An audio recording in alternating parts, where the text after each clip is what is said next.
itu belum ada. Tapi malah justru semua negara yang memang sudah terdampak corona langsung menyatakan penelitian, betul nggak di negara lo adanya mutasi virus corona? Ternyata semua negara itu menyatakan, iya ternyata di negara gue itu virus coronanya bermutasi. Mutasinya nih maksud gue gini, mutasi jadi apa? Jadi COVID? Bukan, justru kan COVID itu penyakitnya kan. Virusnya kan corona. Orang yang terdampak itu dibilang kena COVID. Iya, mutasinya itu apa? Nah, genomnya, Bus. Genomnya. Kalau kita bicara virus itu, kita bisa dibilang genom. Nah, kalau kita lagi mau bicara itu, ada namanya, itu bisa dibilang, sebentar. Jadi, itu jaringan filogenetik. Jadi di dalam tubuh manusia itu ada genetik yang bawaan. Contoh kayak DNA. Nah, tapi kalau kita sampai kena virus, itu adalah kita penelitiannya namanya filogenetik. Ternyata mutasi yang masuk ke dalam tubuh kita itu adalah melalui jaringan filogenetik yang masuk ke dalam tubuh kita. Oke, terus? Nah, sampai itu makanya langsung boleh klasifikasi. Ntar dulu, Dli. Iya, boleh. Oke. Gimana, Dli? Gue boleh ngomong nih ya, gue terakhir, gue mau tidur. Jadi gini, entah gue bukan ahli dokter, entah gue bukan ahli tentang genetik atau lain, tapi kalau yang dimana orang mutasi dan perubahan atau perpindahan, di Indonesia sih itu bukan bermutasi namanya.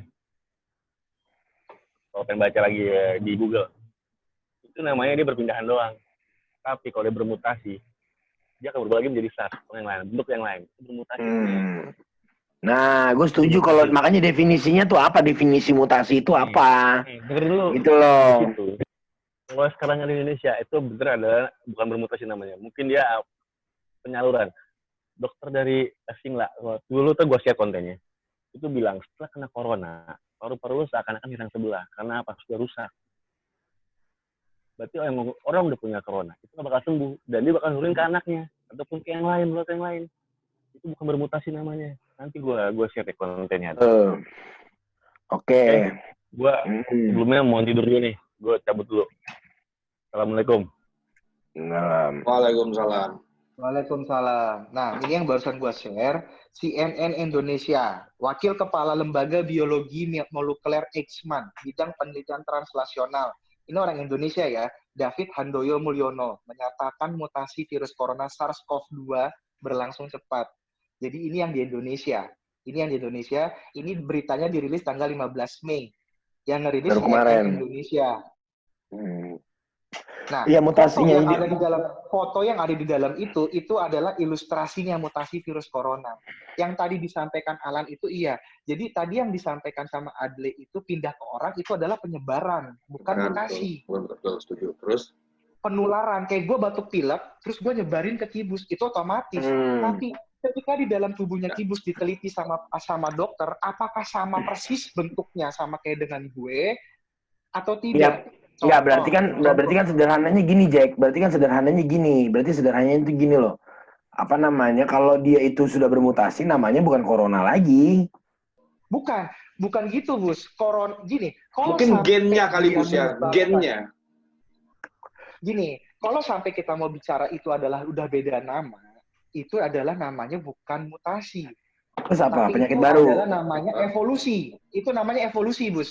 Nah, itu ini namanya evolusi kalau di kedokteran. Ini masih bisa dibilang mutasi. Karena apa? Kalau diambil setiap pasien, ini kan jadi gini ya, Bus ya.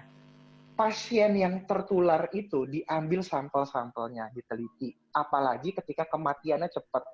Apalagi ketika yang membunuhnya itu, misalkan nih, kemarin itu kan yang paling divonis itu ketika bicara kena corona, paru-paru. Ternyata sekarang udah banyak yang kena meninggalnya itu bukan hanya di paru-paru. Habis ini gue ngomong ya. Boleh. Terakhir itu sampai ada yang di jaringan saraf otak. Nah, itulah yang langsung diambil sampelnya sama dokter-dokter, sama ilmuwan, sama peneliti. Kok bisa sampai corona masuk ke dalam jaringan saraf otak? Karena apa? Dari data yang dipegang sampai jutaan orang itu hanya mengenai radang paru-paru. Ternyata apa? Mutasi itu yang terjadi. Tapi kenapa bukan dibilang evolusi? Karena apa? Crown yang masih di dalam virus itu masih sama dengan corona SARS-CoV-2. Kalau tadi lo bilang, namanya sudah ganti dong kalau jadinya itu mutasi. Bukan, itu namanya evolusi. Itu dalam dunia kedokteran yang gue pelajarin. Kira-kira kurang lebih seperti itu. Makanya kalau tadi menurut lo itu bisa jadi hoax, belum ada sampai saat ini ilmuwan yang juga melakukan penelitian apa yang disampaikan oleh ilmuwan-ilmuwan di dunia maupun di negara kita mengenai mutasi virus corona ini itu dibilang hoax itu belum ada. Malah mereka bersepakat. Dan justru itu yang disampaikan dunia dokter, dunia farmasi, dunia elit. Ini yang kenapa sampai sekarang belum bisa ditemukan vaksin ataupun obatnya corona. Oke. Karena ketika mereka coba remdesivir, ketika mereka coba sempat berhasil ngeredam. Tapi ketika dilakuin lagi dengan mutasi gen virus corona yang baru, itu tidak terdampak sama sekali. Nah, ini yang akhirnya dokter-dokter nggak mau, karena mereka sama dengan orang yang bisa bicara dunia matematika ilmu eksakta, mereka nggak mau ada obatnya, ada vaksinnya, atau ada yang bisa ngeredam. Nggak ada. Dan di dunia dokter sendiri pun ngerasa mereka gagal. Gagal dalam arti kata apa? Belum ada satu dunia ilmu kedokteran yang dipelajarin bisa menahan mutasi gen virus corona ini. Nah, yang sekarang lagi diperdebatkan oleh dunia dokter, termasuk sama Bill Gates. Bill Gates itu bilang, ini kan sama aja kayak Ebola. Kenapa Ebola bisa mati dengan sendirinya, corona nggak bisa? Nah, disitulah yang masuk mulai ke ranah politik yang berusaha gue jelasin pelan-pelan dari tadi. Bukan sama kayak flu, Jack, ya? Enggak. Dasarnya corona itu flu. Enggak, bukan dia. Ya. Maksudnya dasarnya itu influenza. Iya, maksudnya samanya dengan flu, maksudnya yang nggak akan pernah ada obatnya. Emang flu ada obatnya sampai sekarang nggak ada kan? Sebenarnya bukan obatnya nggak ada lah. Gini, ngebunuh virusnya nggak ada. Tapi nyembuhin kita ada. Iya, untuk kita memperkuat imun kita dong. Imun kita yang akan hancur. Nah. Bukan imun. Kalau imun itu kan ngelawan virus. Tapi kalau kita kena pilek, karena imun kita rendah. Nah, akhirnya apa? Badan kita dikasih obat Neosep, Panadol, itu supaya untuk matiin virus yang ada di dalam tubuh kita. Tapi bukan berarti flu batuk pilek itu akan mati dari dunia. Betul. Kalau kita bicara vaksin, itu baru kita namanya niatannya ngebunuh virus di dunia. Ya. Contoh, polio. Ya, sama kayak polio. Setuju gua, benar ya. Polio itu kenapa sampai terjadinya ada vaksin, bisa diketemuin apa? Tujuannya supaya tidak ada satu orang lagi yang dari lahir kena polio. Ya. Gitu. AIDS tidak ada vaksinnya. Betul. Sampai kapanpun, bahkan AIDS obatnya nggak ada. Makanya gini, dibedakan. Kan kalau kita bicara obat, definisinya juga ada beda. Vaksin itu adalah untuk supaya kita jangan sampai terjangkit, itu kalau kita sudah kena, kita bisa sembuh. Nah, itu definitifnya kita harus pisahin dulu. Makanya tadi gue mau sambung lagi, setelah dokter-dokter menyatakan mereka kecewa sama dunia perdokterannya mereka sendiri, mereka ngerasa gagal, dengan segelintir kelompok yang mereka langsung punya kebijakan politik, mereka tahu sedikit mengenai ke dunia kedokteran, ya udah deh, lakuin aja herd immunity. Ban, bicara Ban. Ban, katanya mau ngomong Ban, apa Ban? Oke. Apa Ban? Berbicara mutasi dulu aja nih pertama ya. Mutasi itu benar memang terjadi adanya. Itu gue sepakat, memang benar ada mutasi. Karena kita memang belum punya sistem lockdown gitu loh. Lockdown contohnya pengamanan keluar masuknya tenaga kerja asing, baik itu turis juga ya, dan lain-lainnya. Ketika virus corona yang dibawa dari luar itu masuk ke Indonesia, itu beda kelasnya. Ini gue berdasarkan wawancara dengan korban positif COVID-19. Itu beda, penanganannya beda, terus cara diperlakukan desinfektasinya juga semuanya beda, segala macamnya itu beda. Itu benar jadinya ada mutasinya. Jadi ketika ada COVID dari luar ketemu dengan COVID yang di sini, diperlakukannya tuh satu itu beda. Kedua, ketika tertular pun reaksinya dan apa yang terjadinya, gejalanya pun itu juga lebih parah, memang lebih berat. Itu benar. Seperti itu. Nah, terus kalau yang kita berbicara logika, ada COVID dalam sperma, terus juga bayi tertular, ya mungkin itu wajar karena memang bayi itu menyusui minum dari air ketuban, itu memang masuk akal banget tuh, logik banget tuh. Nah, kalau mungkin yang di dalam sperma dia berkembangnya, ya pasti sebelumnya sudah tertular COVID, udah ada COVID gitu ya kan, mungkin tersalurkan aja dari sperma, logikanya sih seperti itu aja sebenarnya. Terus yang terakhir, kalau terkait vaksin, ya kita nggak tahu kapan adanya tuh vaksin. Tapi normalnya kapan gitu. Nah, Oke, lanjut Lan. tapi Ya, menurut boleh. Bos, menurut Kibus, menurut Topas sama Jaka Bani, akan ada nggak vaksinnya ini corona? Ya, Apa nih? akan ada. Lo tanya berdasarkan logis atau berdasarkan harapan? Iya, logis lah. Iya, logis. Logis lah. Logis lah. Kalau yang Logisnya coba Jaka dulu aja. Sampai saat ini logisnya Lan, belum ada satu lembaga yang berani ngomong lagi mengenai vaksinnya. Tapi justru mereka lagi pengen melakukan klasifikasi dan sejauh mana mutasi ini akan berhenti. Boleh dicek. Lo buka websitenya Cambridge University, Harvard University, atau lembaga Eijkman Indonesia, itu mereka semua lagi bicaranya sejauh mana. Shit, Jaka ketendang dia habis kali baterainya. Bos, menurut lu gimana, Bos?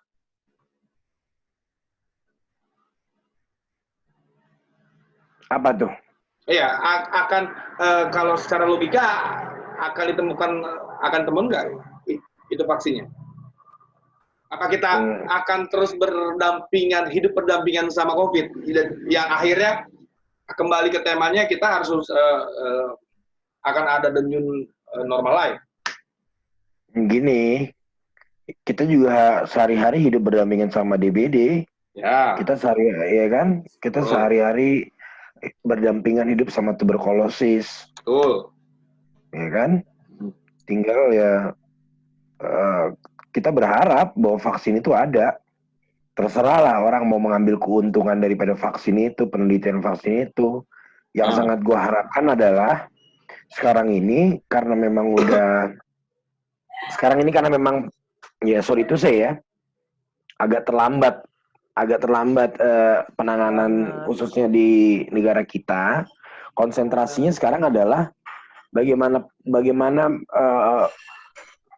political will dari pemerintah itu menemukan vaksin ataupun alat bantu kesehatan untuk yang terkena COVID. Karena itu konsekuensi daripada kita harus hidup berdamai dengan corona. Ya. Gitu loh. Sama aja nanti kita misalnya kayak kena DBD, kan gitu. Tapi kan alat kesehatan kita udah siap. Ya kan gitu kan. Dan bahkan cenderung juga DBD. Siap. Iya, harus begitu. Dan konsekuensinya begitu. Ya kan, berarti sekarang dari mana? Jadi kayak jalanin aja. Ya, tapi selain itu benar. Maksudnya gini loh, herd immunity itu tanpa pemerintah pun bisa. Dan ini bukan gue yang ngomong nih, tapi Cak Nun yang ngomong. Iya, bukan gue yang ngomong tapi Cak Nun nih. Oh, Indonesia ini tanpa pemerintah bisa jalan rakyatnya. Walaupun dia bicara tidak dalam konteks COVID. Nggak, jujur aja, gue ini adalah orang yang sangat cinta Indonesia. Gue tidak diragukan lagi nasionalisme gue. Gitu loh. Ya kan? Kakek gue pejuang, politisi dulunya, ya kan? Dan itu mengalir dalam darah badan gue. Tapi hari ini harus ada yang bicara bahwa kita nggak serius menangani COVID ini. Sampai akhirnya melebar kemana-mana. Gitu loh. Nah, sekarang diuji lagi nih kita dengan herd immunity itu. Konsekuensi kalau kemarin lockdown, konsekuensinya adalah pemerintah itu harus memberikan subsidi yang itu tidak dilakukan, ya kan? Ataupun sekarang udah ada bansos lah, walaupun itu subsidi setengah hati ya, ya kan? Ya kan? Dan itu pun bukan ya terlambat lah. Nah, sekarang gimana caranya pemerintah, political day pemerintah itu tadi, satu, meningkatkan research and development di bidang vaksin, farmasi. Yang kedua, bagaimana meningkatkan fasilitas kesehatan. Dan ini cost-nya nanti ini akan besar ketika di mana 80% alat kesehatan, obat, alat kesehatan kita itu semua import. Lu bisa bayangkan. Ya, tapi memang soalnya sebentar. Lu bisa bayangkan nggak? Ini siapa yang share nih? Jeki. Gue. Jack, sebentar, Jack. Lo bisa bayangkan nggak ketika kita 80% obat, farmasi, alat kesehatan kita bergantung dengan dunia lain, tapi kita di saat yang sama harus hidup berdampingan dengan corona. Ya. Itu soalnya memang kan dari alat kesehatan kita emang masih di bawah standar WHO, betul? Ya terserah, maksud gue makanya itu dia. Gitu. Iya. Terus? Nah makanya ketika misalnya kita sekarang dengan untrusty world nih ya, gue udah nggak percaya sama berita, gue udah nggak percaya, jujur aja, gue jujur aja. Banyak, gue udah nggak pernah jarang nonton berita lagi, ya kan? Ya karena yang satu, terpercaya Topa Center News tuh, ntar lu tonton. Insya Allah. Amin. Oke, terus. Gitu, maksudnya, ya sekarang kan akhirnya kan kita kedodoran. Terus kita seolah-olah kayak ngiri nih ngeliat orang negara lain udah lepas lockdown, kita mau ikut-ikutan, ya kan? Ya kan kita mau ikut-ikutan lepas lockdown, padahal kita belum nih, masih kita. Kalau misalnya kita pakai perspektif Jaka tadi, ini berarti virusnya nggak ada peaknya, nggak ada ambang atasnya nih. Paham nggak lo? Paham. Kalau dia terus bermutasi begitu, tuh nggak akan ada ambang atasnya tuh. Iya. Konsekuensinya bakal begitu. Nah, ketika seperti itu, berarti yang dibutuhkan sekarang adalah research and development persoalan vaksin. Dan itu tidak mungkin. Dan itu kita berharap. Apakah kita berharap bisa dari luar? Ya nggak bisa juga. Satu, mereka belum tentu mau ngeluarin. Yang kedua, pasti bakal mahal. Vaksin itu ya? Iya dong. Ini sekarang misalnya contoh bahan pakan. Ya kan? Kita kan beras ini masih impor. Vietnam udah nggak mau ekspor ke Indonesia. Thailand udah nggak mau ekspor ke Indonesia karena corona. Karena takut produksi dalam negeri mereka nggak cukup buat dalam negeri. Itu baru makan. Kan itu sama aja. Kesehatan sama pakan ini. Logikanya sama. Kebutuhan dasar. Nah, itu yang kita harus hadapin. Jadi kalau Thailand stop ekspor, pincang nih Indonesia. Di Vietnam terutama. Persoalan beras ya. Pas, gue mau nanya sebentar sebelum terus itu. Kan tadi kan Kibus bilang kita Indonesia pengen gaya-gayaan, pengen lepas lockdown, yang artinya PSBB agak dilonggarkan. Nah, maksudnya yang di mana kita belum tahu peak-nya di mana nanti kan. Oke. Nah, itu kan lo sekarang ada di pemerintahan di DKI, pendapat lo kayak gimana, Pas? Oke, kalau bertanya pendapat, gue mungkin bersuara. Jadi gini, kalau bicara pendapat, pertama gue adalah orang yang belajar ilmu pengetahuan seimbang dengan gue belajar ilmu agama. Itu dulu satu. Jadi gue berepistemologi, restruktur ilmu pengetahuan ini harus didasari oleh ilmu agama. Itu dulu. Ketika gue menyeimbangkan ilmu pengetahuan dengan ilmu agama, jelas dikatakan dalam agama semua wabah penyakit itu ada obatnya, itu dulu. Kemudian kita bicara tentang mutasi. Mutasi itu dulu adalah hal. Oke. Ya. Kita bicara mutasi, gue sepakat kalau COVID-19 ini bermutasi, karena COVID-19 ini kan adalah virus, artinya hidup. Semua yang hidup itu pasti bermutasi. Kira-kira gitu. Jadi, kalau pertanyaannya gimana tadi? Gue jadi lupa. tadi kan si Kibus bilang kenapa pemerintah melonggarkan PSBB yang di mana kita belum tahu peak-nya di mana. Jadi gini, nah gue sepakat dengan Kibus tadi, gue sangat sepakat dengan Kibus bahwa kalau gue gini, dengan kata-kata COVID-19 ini memang menjadi ujian kualitas kepemimpinan pemimpin kita, itu dulu. Nah, kualitasnya itu kan menyebabkan seluruh aspek ekonomi, sosial, dan lain-lain. Kenapa PSBB ini kita mau di stop? Karena jika kita melanjutkan PSBB ini lebih dari 2 minggu lagi, atau 2 minggu tambahan, ekonomi kita bisa dikatakan ekonomi kolaps ekonomi. Oke, jawabannya artinya, ekonomi. Untuk menyelamatkan berarti karena ekonomi ya. Artinya pemerintah lebih memikirkan ekonomi dibanding kesehatan masyarakat itu sendiri. Jadi gini, nah itu juga melalui banyak landasan. Jadi landasan-landasan yang membuat pemerintah menetapkan PSBB ini tidak dilanjutkan kembali, itu juga belum tentu ya. Bisa jadi itu adalah ya tadi banyak teori-teori dari ilmu kedokteran itu menyatakan bahwa satu ada tadi kita bahas herd immunity, kedua itu mutasi dari COVID-19 itu sejajar dengan mutasi kekebalan tubuh kita. Nah, itu kan bisa dikait-kaitkan juga tuh di herd immunity, teori herd immunity tadi. Artinya apa? Pemerintah punya pegangan jika mana PSBB ini kita stop, karena juga kita nggak punya duit, ekonomi kita kolaps, toh ada herd immunity. Jadi kira-kira gimana ya? Ini sama aja kayak kita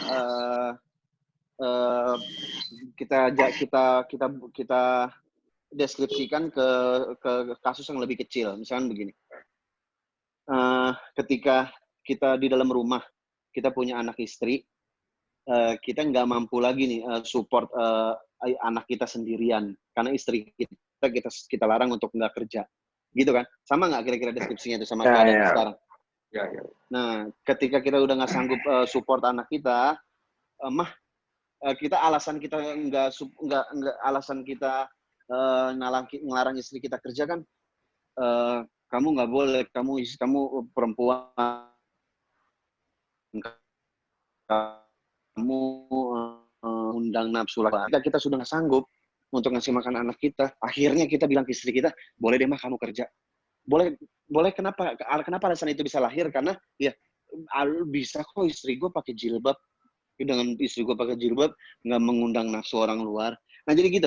Jadi ada alasan-alasan yang memang logik, yang memang ada pada tatanannya, dikedepankan untuk menghindari alasan-alasan berikutnya gitu. Ngerti nggak? Coba mungkin Gibus bisa tangkap. Tolong gini Gus. Tolong tangkap maksud gua, dijelasin dengan kata-kata yang lebih gini. Ini intinya gini, ini kan buat si malakama. Kalau kita melanjutkan PSBB ataupun kita tetap tetap melakukan karantina PSBB lah ya, kan berarti banyak sektor perekonomian dan hanya beberapa sektor perekonomian yang jalan gitu. Banyak industri lain nggak jalan gitu. Ya kan? Di sisi lain kita masih menghadapi corona. Ya kan? Di sisi lain negara kita nggak punya uang, makanya dibutuhkan pelonggaran PSBB supaya beberapa industri kita bisa jalan sehingga kita bisa mendapatkan, negara bisa mendapatkan uang. Kan gitu. Nah persoalannya ketika herd immunity ini, balik lagi yang gue bilang tadi, kita udah siap belum? Kan gitu. Iya kan? Jangan juga nanti lepas tanggung jawab lagi nih. Kalau kayak begini sama aja nih, nggak. Kan makanya dalam proses bernegara itu, ya kan kita punya preambul, kita punya undang-undang dasar, di situ ada hak dan kewajiban. Gitu loh. Ini kan kalau kayak gini, enggak. Pertanyaan kita siap tadinya itu dari aspek apa? Dari aspek ketahanan aspek kesehatan dong, kan ini pertamanya ini kan corona. Kalau persoalan kenapa ekonomi kita melorot, kita defisit, kita proyeksi ekonomi kita bisa sampai cuman 2%, 0% bahkan di kuartal ketiga kalau katanya Sri Mulyani bisa bahkan asumsinya bisa sampai kan ini kan dasarnya karena ekonomi domestik dan apa namanya Sri Mulyani itu penjahat internasional itu. Ya itu soal lain. Halo? Lo pakai mute Lan. Pas. Jadi Pas gini, tadi Bos. apa pas? Sri Mulyani apa pas? Jangan, itu bahaya itu kalau diulang itu. Jangan sampai masuk di medsos itu, Pak. Jadi gini, kalau kita siap atau enggak di aspek kesehatan, coba kita coba kita ambil Sorry Pas, contoh kasus di Afrika. Gubernur DKI masih mau PSBB loh. Oke, enggak gini. Gue mau kembangkan pernyataan lo tadi. Pernyataan kita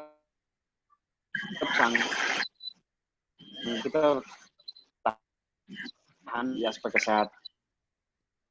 Lepas PSBB, analisa Afrika deh. Pas. Afrika tuh pas audio lo agak dengan gudangnya penyakit. Tapi pas audio lo agak berantakan, Pas. Diulang, Mas. Masih nggak? Masih Udah. berantakan apa udah oke? Udah aman terus. Nah, jadi gini. Gue berpikir begini, kalau kita mau bahas negara kita sudah siap nggak di aspek kesehatannya. Gue mau analisa, yuk kita sama-sama analisa Afrika. Afrika itu negara dengan sumber penyakit. Negara tertua, negara dengan sumber penyakit. Semua penyakit ada di sana, Ebola, AIDS, SARS, bahkan sekarang COVID-19 ada. Nah, mereka tuh sudah lama berherd immunity. Karena pemerintah tidak bisa hadir untuk menangani itu. Jadi kalau ditanya kita sanggup apa enggak, gue rasa kita cukup tough kok. Kita nggak jauh beda sama Afrika. Kita negara Asia yang kategorinya kita tough country gitu. Yang dimana kita dijajah 1,5 tahun jadi budak. Kita kurang tough apa? Artinya, gue rasa kita pasti siap. Fisik orang Indonesia tuh fisik kuat. Coba kita bahas. Itu ke mute itu. Mute mau. Oh iya, anjir ke mute.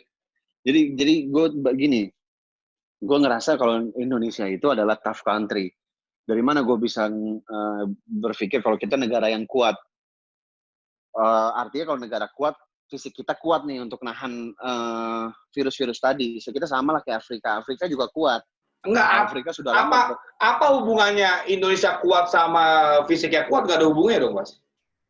Kita kena juga, Pas. Kita kena juga. Apa hubungannya? Bahkan matinya kita itu dalam persentase 9%, yang lain 3%. Ya, apa hubungannya tadi? Terus?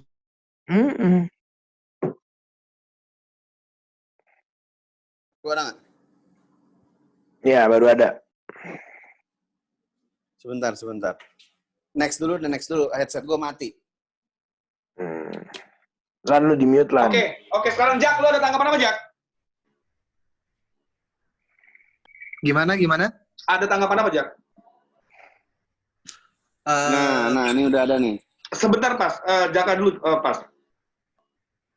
Ya, sebetulnya sih gini. Kalau yang tadi gue tangkap dari apa yang disampaikan Kibus, apa yang dibicarakan Topas, itu sebetulnya kita ngelihat dari segi proses, dari segi kebijakan, dari segi politik, dari segi ekonomi, bahkan sampai kita sudah nyentuh ke faktor ketahanan aspek-aspek bernegara, aspek ekonomi, aspek pangan, aspek pertumbuhan. Nah, justru yang gue lihat ini agak menarik yang disampaikan oleh Kibus tadi ketika bicara Gubernur DKI mau perpanjang PSBB loh. Malah gue pertegas lagi, Bus, Gubernur DKI sudah memperpanjang PSBB. Gubernur Jawa Barat stop PSBB, tidak perpanjang. Gubernur Jawa Timur belum, Jack. Udah pas, jadi udah gini, sampai tanggal 29. Udah sampai tanggal 29. Jadi gini. Ini gue jelasin sedikit tentang itu tadi masih kisru kita bincang-bincang di grup paripurna, di grup dewan. Jadi begini. Anggaran BTT itu belum bergeser kepada anggaran COVID-19. Artinya belum ditandatangan, artinya gubernur belum tanda tangan, Sekda belum kasih surat edaran untuk pergeseran anggaran. Kita lihatnya dari pergeseran anggaran aja. Jadi gini, kalau cuma narasi bahwa PSBB akan dipanjang atau dipendekkan, itu belum menjadi patokan. Patokannya ketika anggarannya sudah digeser, nah itu udah nggak bisa dibalikin, masuk penjara semua tuh nanti. Nah di situ aja kita lihat. Nah ini gue kasih bocoran, anggarannya belum bergeser. Artinya gubernur ini kan syarat politis. Ini kita mau menjelang pilkada. Wajar Anies bilang, gue mau perpanjang. Ini syarat politis semuanya. Gitu. Kalau gue sih melihatnya gini, Mas. Karena bukan kita dari DPRD nggak setuju kalau Iya, PSBB diperpanjang. gue melihatnya justru bukan dari segi Setuju, politik. Mas. Kita nggak setuju. Kalau misalkan- DPRD kita nggak setuju kalau Kalau diperpanjang. misalkan kita mau ngelihat Kenapa? semuanya dari segi Banyak hal. Sebentar. Pas gimana, Iya, Pak? banyak hal itu apa? Iya, pertama